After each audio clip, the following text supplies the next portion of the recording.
Hello மக்களே! Welcome back to our channel. நான் உங்க திருச்சி பையன். நான் உங்க மதுரை பொண்ணு.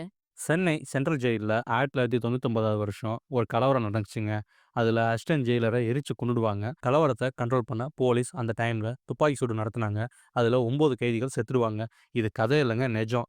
இந்த நெஜத்த ஒரு கற்பனை கலந்து படமா எடுத்திருக்காங்க. அந்த படம் தான் சொர்க்கவாசல். சொர்க்கவாசல் படம் எப்படி இருக்கு? வாங்க வீடியோக்குள்ள போலாம்.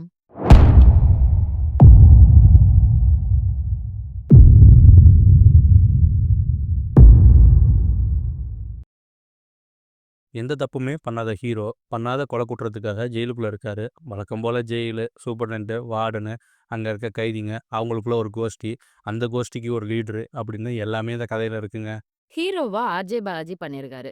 அசிஸ்டன்ட் ஜெயிலரா கருணாஸ், ஜெயிலுக்குள்ள இருந்தே சென்னைய கண்ட்ரோல் பண்ற ஒரு பெரிய ரவுடியா செல்வராகவன் பண்ணியிருக்காரு. ஜெயில்ல நடந்த கலவரம், அதனால நடந்த உயிரிழப்பு, இத விசாரிக்க அரசாங்கம் என்ன பண்றாங்க, தனியா ஒரு விசாரணை கமிஷன் வைக்கிறாங்க. அந்த விசாரணை கமிஷன் நீதிபதி தான் நம்ம நட்டி நடராஜுங்க. அவர் விசாரிக்க ஆரம்பிக்க, பாலாஜி, கருணாஸ் இப்படி மத்தவங்க எல்லாரும் என்ன நடந்துச்சு அப்படின்னு சொல்லிட்டு இருக்காங்க. இத ஃபிளாஷ்பேக்ல படமா வருது. எதுக்காக கலவரம் நடந்துச்சு, அதனால என்ன ஆச்சு, அதுதான் படமே. படத்தோட கதைய சொல்லும்போது, உங்களுக்கு இது அது இல்ல அப்படின்னு தோணுச்சுன்னா, அதே தான். வேற ஒண்ணும் இல்ல. விருமாண்டி படம் மாதிரி தான் இந்த படமுமே. அதுல கமல் சார் அப்ராணியா இருப்பாரு. 28 கொலை பண்ணியிருக்கவே மாட்டாரு. ஆனா, அவர உள்ள புடிச்சு போட்டுருவாங்க. ரோஹிணி அவங்க என்ன பண்ணுவாங்க, டாக்குமெண்ட்ரி படம் எடுக்கிறேன்னு வந்து கமல் சார பேட்டி எடுப்பாரு. அதே தான் இங்க பேட்டி எடுக்கிறதுக்கு பதிலா விசாரணை நடக்குது. அதே மாரி இதுலயும் ரெக்கார்ட் பண்றாங்க. சாதாரண தள்ளுவண்டி கடை நடத்துறது தான் ஆர்ஜே பாலாஜி. அவர் செய்யாத கொலை. பட் பொய் சாட்சியால உள்ள போயிறாரு. அங்க இருக்க ரவுடி கேங்ல சிக்கி என்ன ஆகுறாரு அப்படின்றத சொல்றாங்க.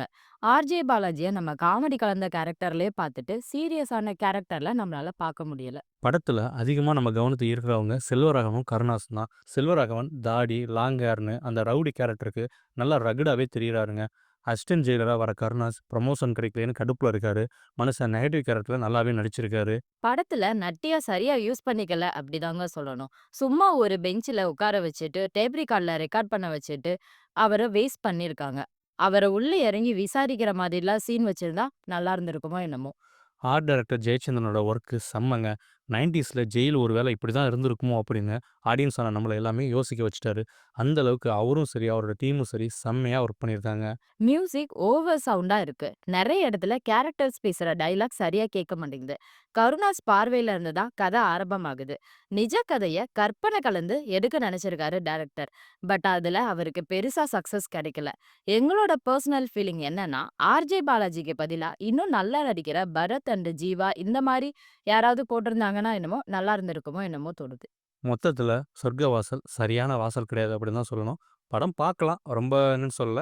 பட் எக்ஸ்பெக்ட் பண்ற அளவுக்கு ஆர்ஜே பாலாஜி பேட்டி குடுத்த அளவுக்குலாம் படத்துல ஒண்ணுமே இல்ல. இதுபோல மூவி ரிவ்யூஸ்களுக்கு எங்களுடைய சேனல தொடர்ந்து ஃபாலோ பண்ணுங்க. இந்த வீடியோ உங்களுக்கு பிடிச்சிருந்தா லைக் பண்ணுங்க, கமெண்ட் பண்ணுங்க, ஷேர் பண்ணுங்க. எங்களுடைய சேனல சப்ஸ்கிரைப் பண்ணிடுங்க. பக்கத்துல இருக்க பெல் ஐகான கிளிக் பண்ணிடுங்க. நன்றி, வணக்கம்.